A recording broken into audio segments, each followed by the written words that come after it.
It's time for another Global Winning Women chat. And our topic this time is the feminine midlife revolution. I'm about to introduce you to someone who I'm privileged to call a dear friend, a dynamic woman who nowadays helps professional women break free from their career rut and move towards meaningful work that's life engaging. Now, Dion is an elegant, intuitive storyteller, and everything about her life is driven by her desire and passion to empower, equip, and encourage everyone she connects with. She really wants everyone to discover and live bigger, more meaningful lives. She's also a multi-award-winning work engagement specialist, mentor, and messenger to midlife managerial women. And finally, she's an author of the book, Fed Up of Being Fed Up at Work. And I'm absolutely over the moon to be able to introduce you to Dion Johnson.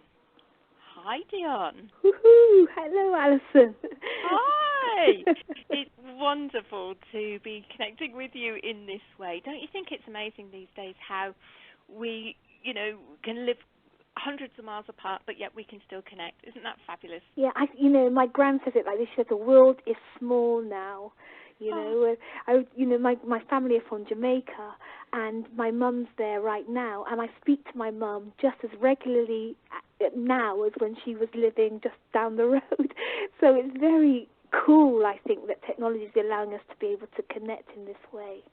I totally agree with you, and it's so wonderful to connect with you today. Yeah, thank you so much for having me, Alison. Oh, well, I know that you have a really big message to share, Dion, and, we've known each other a couple of years now, and we've really developed and strengthened our relationship, and I've got so much about you, and I really wanted to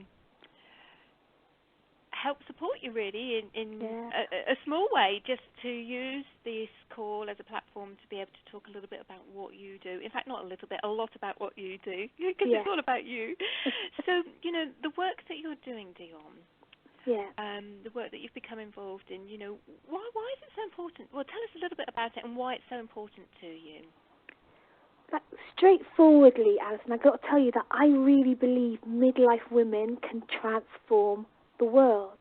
Wow. I really believe that. Not just improve it a little bit, not just cover over the cracks, but I really believe that we are an under-acknowledged, under-celebrated, under-recognized strategist, a strategic tool in the whole transforming of everything that bothers the world. So right now, I don't know if you've watched the news lately, and if you pick up the paper and look at the headlines, but there is some stuff happening in our communities and in our countries and nations that baffle me. Just from global warming, children killing children, violence against women, against children, the economy, name it. Every area of our world is under such enormous pressure, and we are looking for creative, innovative solutions, and I believe that midlife women are really strategically positioned to be able to bring such solution to the world. Wow, that's powerful, and it starts. Yeah. Gosh.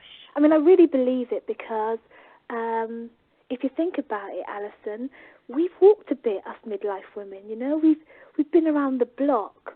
And so often we have no clue what we know and what we really can bring, and that's where I come in.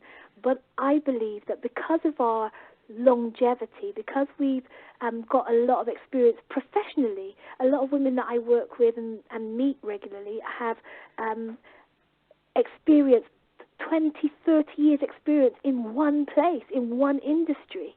And that's you don't even know what you know about an industry when you've been in it that long. You know things that you don't even know that you know, right? Absolutely, yeah. Because obviously this wasn't your first career, was it? No, absolutely not. I come from midwifery, and I know what it is to be with woman. I know what it is to be with woman as she's bringing forth. Little did I know that as I was gaining that experience, that I was going to be helping women to bring forth in a whole new way. And that's exactly what I mean about us not even knowing what we know, not even knowing what we carry in our professional experience, that we see things in ways that we don't even realize that we see them.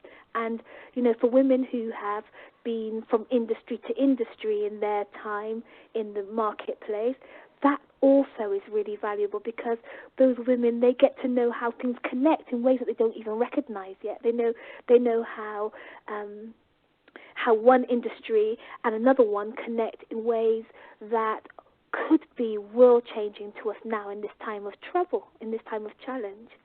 So I love that we've got all of this massive, deep, professional experience, and I really help women to tap into that. And before you go on, though, let me tell you that I'm really excited about the personal experience that women have. I'm particularly interested in this because when I began to understand how my personal experience was impacting my world through my work, I got excited about helping other midlife women to think about how their personal experience, the stuff that relationships bring, the stuff that marriage and family brings, the stuff that, family and overcoming personal adversity, and the highs and the lows, the good, the bad, and the ugly. Personally, usually we keep that so far away from our professional resume. We wouldn't bring those two together, but I reckon that the climate that we're in requires real-life stories to be able to impact what we're doing in the marketplace. Wow, and I totally agree with that. I mean, that's something that I'm saying all the time. It's just that you have articulated it far more eloquently than I ever do. But Dion, what really intrigues me is, how did you become involved in this work?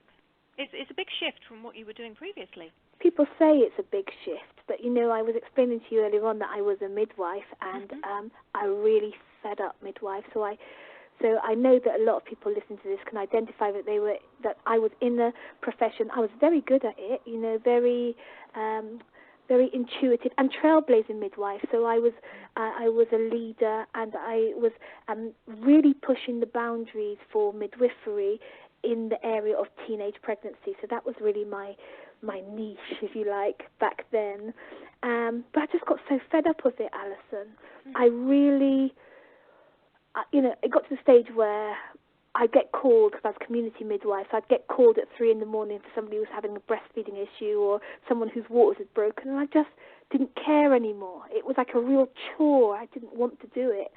And I caught myself, just sort of woke up, recognizing that I'd gone from really loving and passionate about what I was doing to really actually loathing it.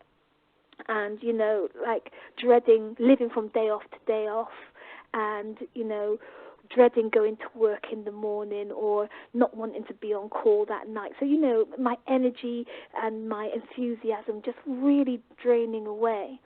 And I was in my mid-30s at that time, and I really didn't know what to do.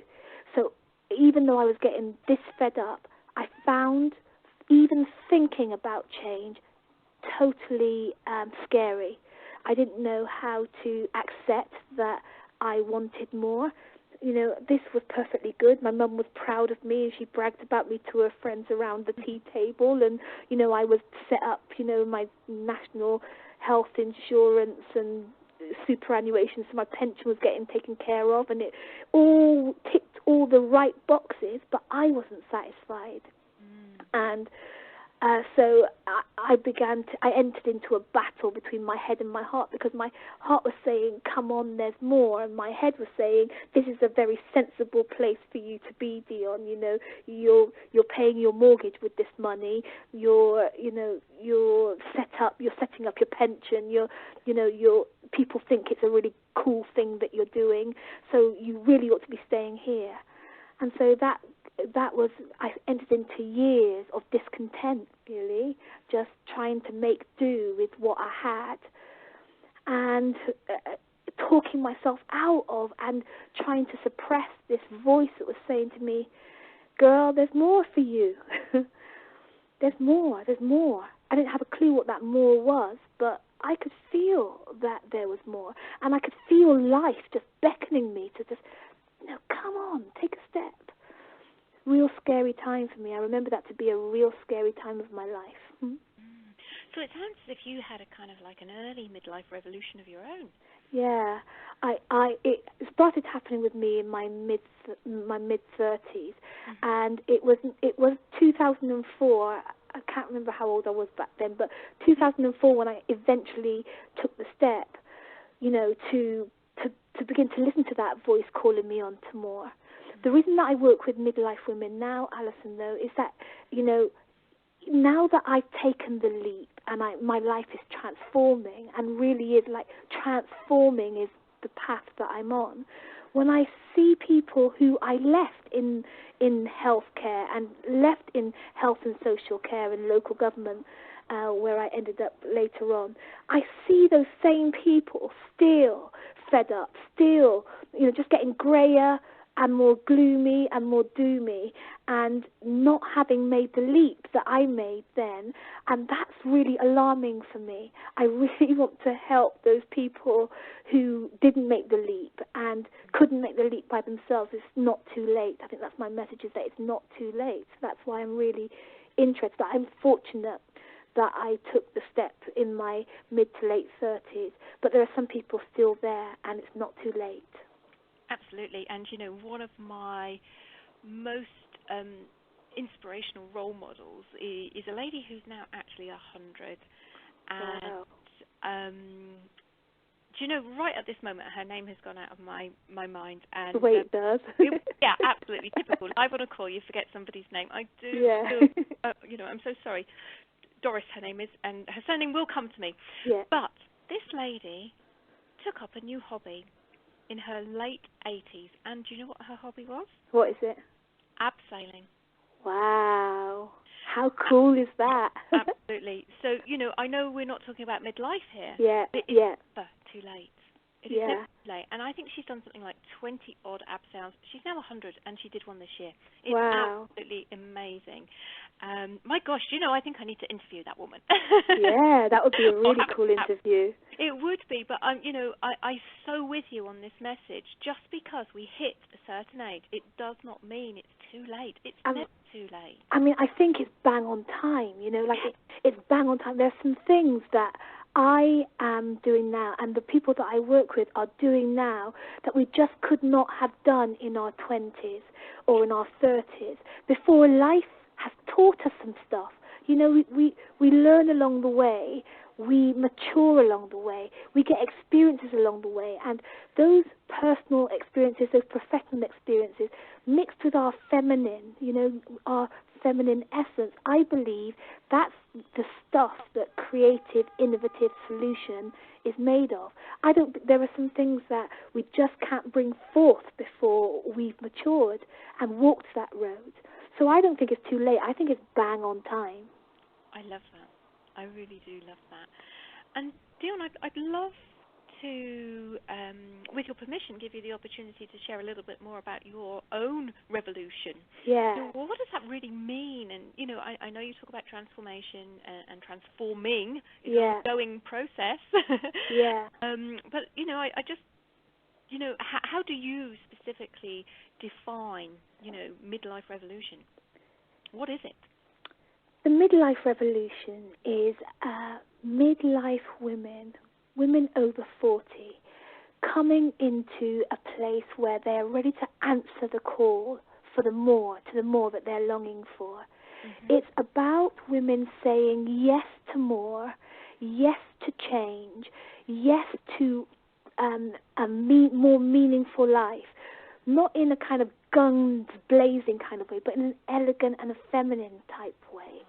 So that women who are now deciding that they're going to, rather than just work to keep themselves well, they're going to work now to take care of nations. They're going to affect, influence, impact, and transform nations through their work.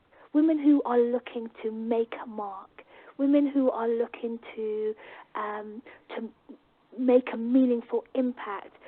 for the generations to come, for the generations that are coming up now, women who are willing to really make work meaningful in a way that's going to supersede them and build a legacy. That's what I mean when I say midlife revolution, and I'm passionate about this.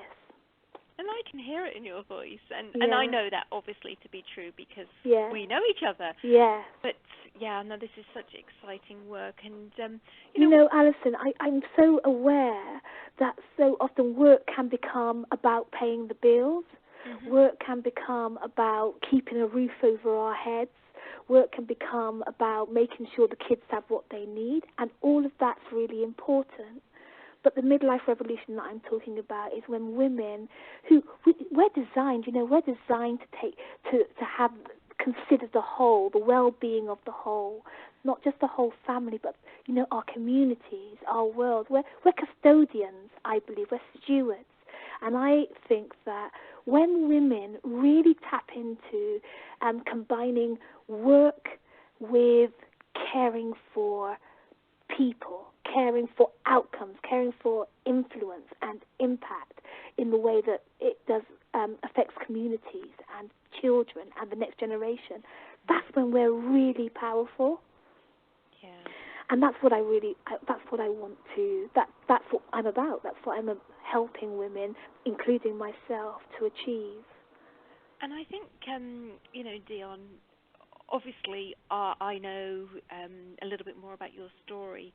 Yeah. And kind of what I want to be sharing here very much is, I see you as an incredibly courageous woman.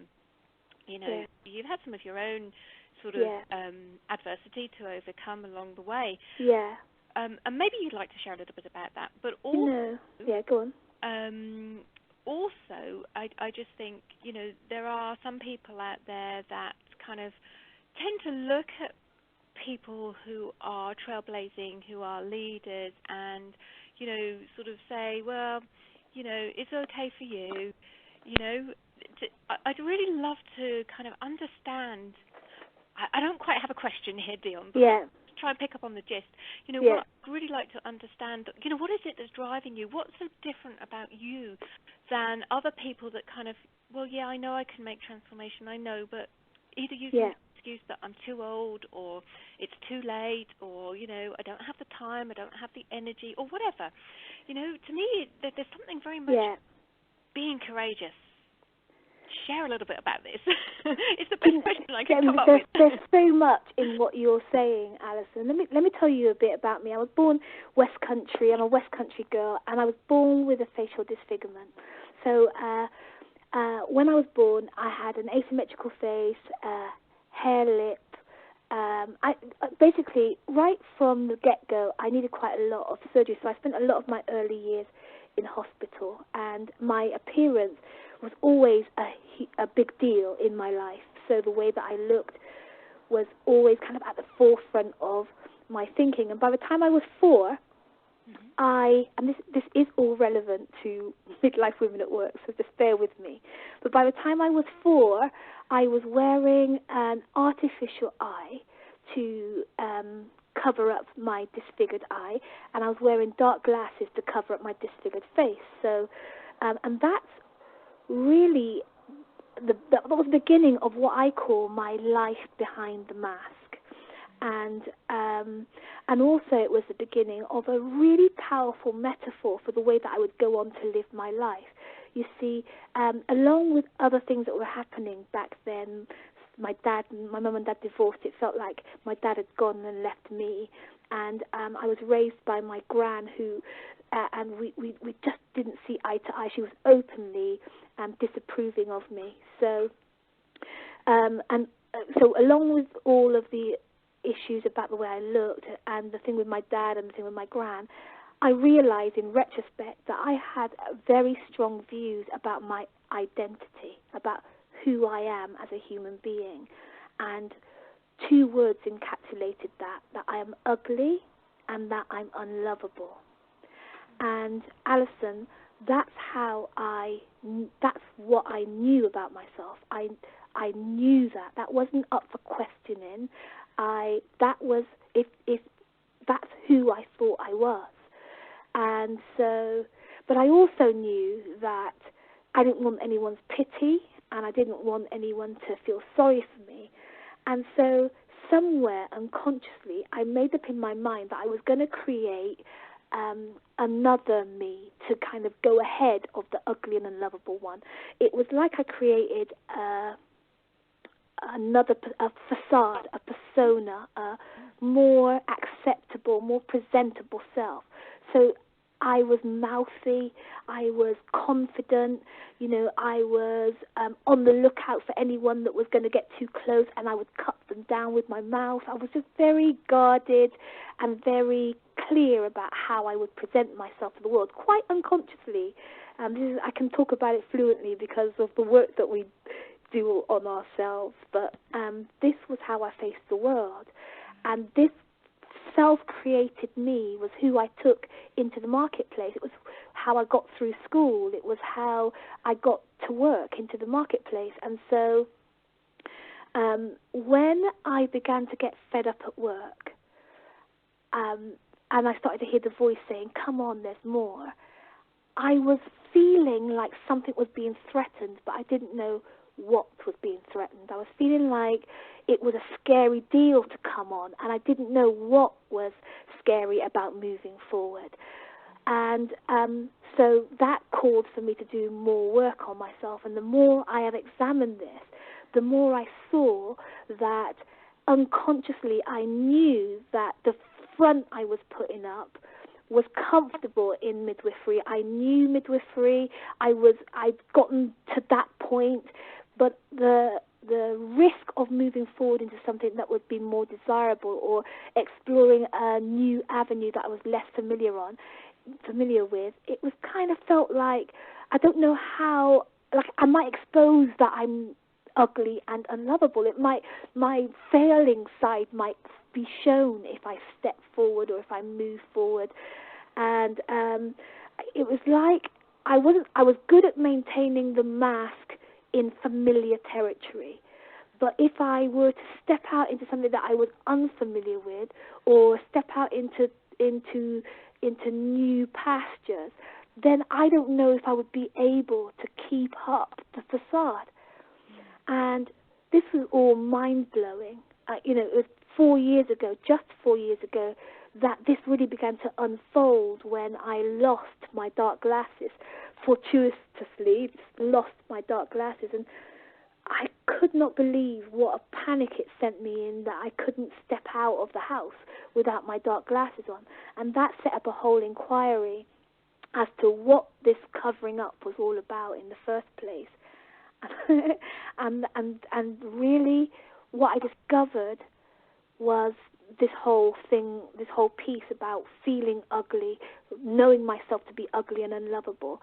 It was breathtaking. I didn't even know that I had those thoughts about myself. I didn't know that that's the opinion that was my label for myself.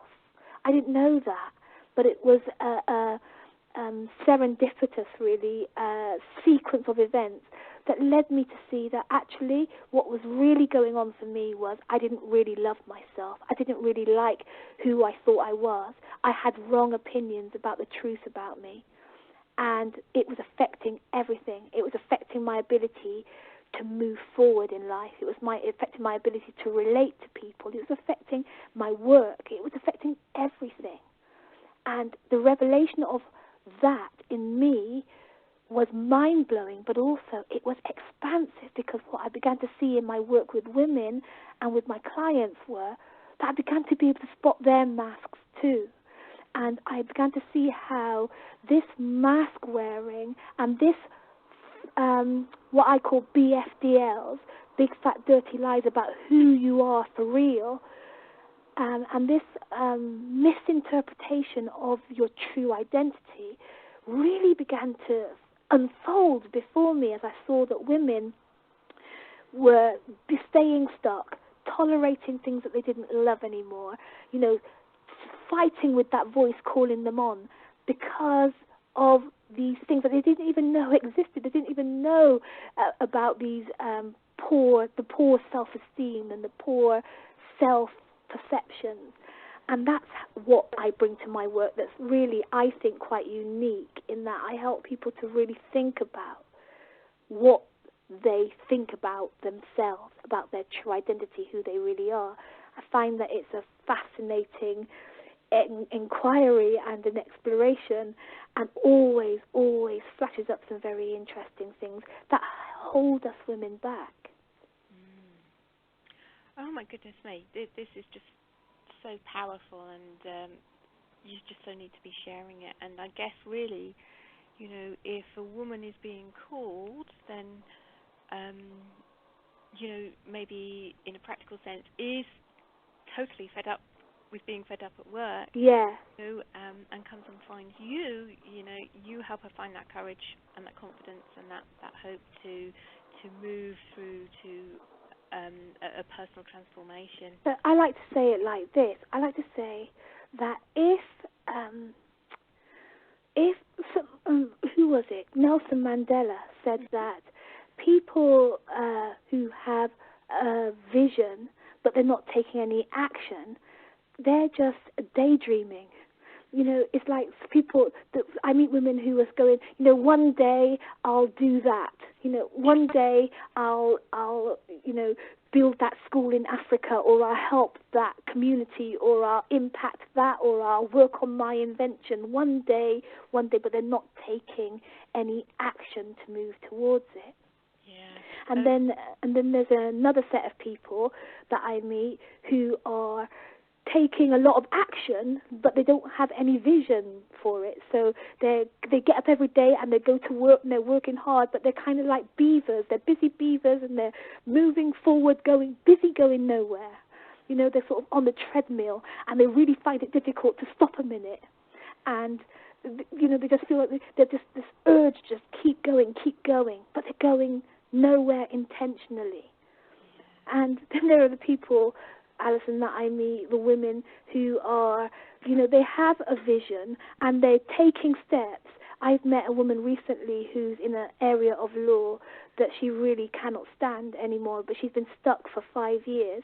So she's been, doing seemingly all the right things, going on all the courses, paying people to fix and jazz up her CV and doing all the right things, but still stuck after 5 years.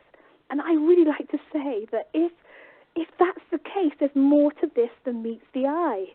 There's something going on underneath that's sabotaging forward advancement and legacy building. There's something going on, and my job is to help people to find and then face it. Yeah. So, just thinking very much about the example you've shared with this lawyer, Yeah. Obviously there's a longing. Yeah. For her to have more in her life, and evidently she has been trying very hard, as you've said, doing all this, all sorts of different training and what have you, but it's not really moving forward. So, are you able to share with us, Dion, a couple of practical tips or pieces of advice that may have a different impact? Yeah. Please, that would be great. So first of all, it's like admit it. Admit that we want more. As women, we can often struggle so much to say that this is not enough. We want more, especially when what we have seems to be kind of okay. There's a book, isn't there? No, it was Jim Collins that said that good is the enemy of great. Yeah. And oftentimes, because we've got it good, we're reluctant to even admit it feels greedy, or it feels wrong to say that this is no longer enough. But I really want to encourage everyone here that understands what we're talking about and identifies with it, that admitting to yourself and people that you care about, people that care about you, that this is not enough, is really the first step. Admitting it is like becoming aware, and admitting it is really a crucial part of the, I think, forward process. Yeah, and we are all born for greatness, and it's quite sad, isn't it, if we think about this on a bigger scale, and so many women, people even, limiting themselves. Yeah. Yeah, but feeling quite justified in it. Yeah, So yeah. saying things like you can't have it all, or no one has it all, or you can't always get what you want, or these rules and these traditions and these mindsets that have followed us often from childhood that we hold on to. Yeah, and these are the things that I get very excited about, Dion, and, when I talk to women about throwing out the rule book and, living on your own terms. And so there's a little bit of overlap there, which is probably one of the reasons why we were so drawn and attracted to each other. Absolutely. Oh, my gosh. So, admit it. That's the first step. And how do we do that? Does it need to be in our minds? Do we need to literally commit that thought to paper? All of the above. So, sometimes it's good to tell someone, and just telling yourself. I tell women, look in the mirror and tell yourself, it's okay that I feel this way and I'm going to be real about it. Just that simple exercise really can make all the difference. But women giving themselves permission to be really honest with themselves first and foremost, and then the people that really matter to them, and oftentimes that's the real challenge. I've had women who struggle because, like I mentioned my mum earlier on, my mum was passionately proud about me being a midwife. It was something that she'd aspired to, and she kind of living it out through me. And for me to not want to be that anymore in the traditional sense really broke my mind. Even now, today, she'll say, when are you going to, she doesn't acknowledge that this work that I'm doing is meaningful. That's tough. That's really tough, And I've had women who don't want to tell their husbands or their spouse or their children like the way things are. It can be a real deal just admitting it to the people that are close to you. But admitting it to yourself is really the most important step with that. And you journal, pray. I talk to God. I encourage people to talk to their God and really just get it out of your mouth. Say it out loud. Declare it in the atmosphere. Whatever you have to do to admit to yourself that this is real, that the feelings that are going on inside of you are real, do that. Yeah, because I'm sure we can all identify with a moment where we've said something, anything really, and the words come out of our mouth and we say to ourselves, did I just say that? Yeah, exactly. It's awful, isn't it? Yeah, and it's something probably I'm going to take away from this call and practice that myself, and just admitting other things to myself. Yeah. I really thank you for sharing that. It is incredibly powerful, and thank you for the reminder. Yeah. One of the things that I find so quite uncanny really is the fact that a lot of the stuff that we share, we actually kind of know this. Yeah. But we just need to remind ourselves or take it to a deeper level. Yeah, absolutely. That, Alison, that's so true, that oftentimes these things sound so simple. They sound so almost unworthy of attention, They just feel like they're nothing. They're nothing statements. But actually to make up in your mind to do them is so powerful. I tell clients all the time, doesn't matter how simple this sounds, doesn't matter how ineffective it seems like it's going to be, do it. Just make up in your mind to do it. And it really does. People say all the time it was so powerful in a simple kind of way. Simply powerful, I think it is. I like that. Simply powerful. So once people have really admitted what's going on with them, then they can begin to dig a little deeper.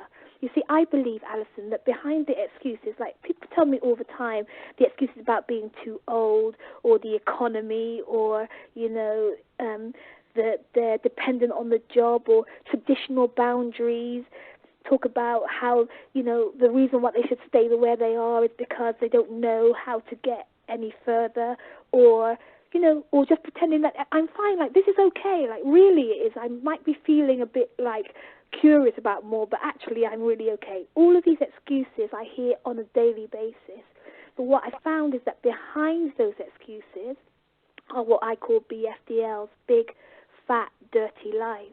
And those big, fat, dirty lies are always rooted and grounded in guilt, in fear, in I and me factor, I call them. issues about our identity, what I really believe about myself. I'm not worthy. I don't deserve this. I'm not up to it. I'm not able. Those kind of statements are always behind those excuses. So the next step after admitting it is about finding what those BFDLs are. I call that process called Face It. And that really is you can do that on your own, but I really recommend that, if you're doing it on your own or if you're doing it with people, to ask the question, why? Why? In my book, I talk about the 3 levels of why. And women asking themselves why is a really powerful thing. Why are you feeling that way? Why is that true about you? Why? Why? Until you come to an I statement. You see, if you're fed up at work, if you know that there's more and you're not going for it, and you've been rehearsing the story about the economy or the times we're living in, as better the devil you know than the devil, all of these rules and justifications and stories and excuses, ask why until it gets to you, until you get to, me, I can't, I won't, I don't. When it gets to you, then you're tapping into the BFDL zone, and that's where you can really make a difference. You can reframe that, because if life is calling you on, and inside of you you're thinking, I'm not good enough, guess what's got to change? Life's not got to change. You've got to change. You've got to change that perception about what you're able to do, what you're capable of. And this is so liberating work to do as well, and I'm sharing this from a very fresh experience myself. I'd had some guilt around some money that had been left to me, and I just talked to my mentor around it. In fact, she brought it up, and it helped me to see this from a completely different perspective. And I can't believe that just by guilt is something that we feel ashamed of. And you kind of want to brush it under the carpet, but bringing it to the forefront. And I'm so glad that we've talked about this today, because it's incredibly empowering, liberating. Just release it and you can move on. And I talk about spiritual gangs, and I think guilt and shame and embarrassment is a gang. They tend to walk together. They tend to terrorize people together. Guilt and shame and embarrassment. They really do. If when there's one, there's another, and we women really do struggle when we're not satisfied. We really struggle. Somehow, it's like admitting that we want more is a real challenge for us, or that we have more. Blowing our own trumpets frowned upon amongst us, and women don't like when other women blow their own trumpet. Even the term sounds derogatory. But I'm telling you, if we can get to the place where we can really face up to these BFDLs and reframe them, like you've just been talking about, Alison, it's like the key that breaks the chains, that unlocks the door for movement forward. Absolutely. So, Dion, I am pretty certain there are going to be people on the call that would like to find out a little bit more about your work, and also how you work with people. Where can we signpost people? In Dion Johnson land, if you just sign up on the website at dionjohnson.com, then I speak regularly with my community, and all the news about what we're doing, what we're up to, how people can get engaged, what's happening, lots of free stuff goes out that way. So it's really simple. Just go to dionjohnson.com, sign up in the box, and then that sets the ball rolling. Fabulous. And are we able to access your book in that way? Yep, my book's available at the moment. The website's just being redone again, and so the book pages come down, but it's going back up again. It'll be up before the end of the year, and people can get them for Christmas presents. That's a little plug there. And absolutely, why not? Because this is exactly what we're talking about, not being ashamed to blow our own trumpet. Yeah, absolutely. So, it's available on the website. Well, it will be in the next couple of weeks. Brilliant. Dion, we're going to have to wrap up. Yeah. Just simply before we do, is there anything else that you would like to share? I would say that if you're a midlife woman and you are feeling the calling on to something else, doesn't matter if you don't know what it is, then it's time to listen. Oftentimes, women that come to me are battle weary because they have spent so much energy trying to suppress that voice. And they describe how they're not being heard by their boss, they're not being heard by their family, they're not being heard by their friends, when actually the problem is that you're not listening to you. So listen, that voice isn't trying to disrupt your life, it's trying to enhance it, it's trying to move you forward. And so I would say, take your fingers out of your ears, stop singing la-da-da-da-da and not listening. Sit down with a cup of tea and a mirror, look yourself in the eye, and hear what's going on in your heart. It's going to be really great for you, and it's going to be awesome for the world. Wow. Dion, thank you so much for joining me, and all our listeners as well. And just, thank you for being such a, what I call a wonderful lighthouse, such a wonderful beacon of light and a divine leader. Thank you so much for your time today. Thanks for having me, Alison. Lots of love to you. Bye for now. Take care.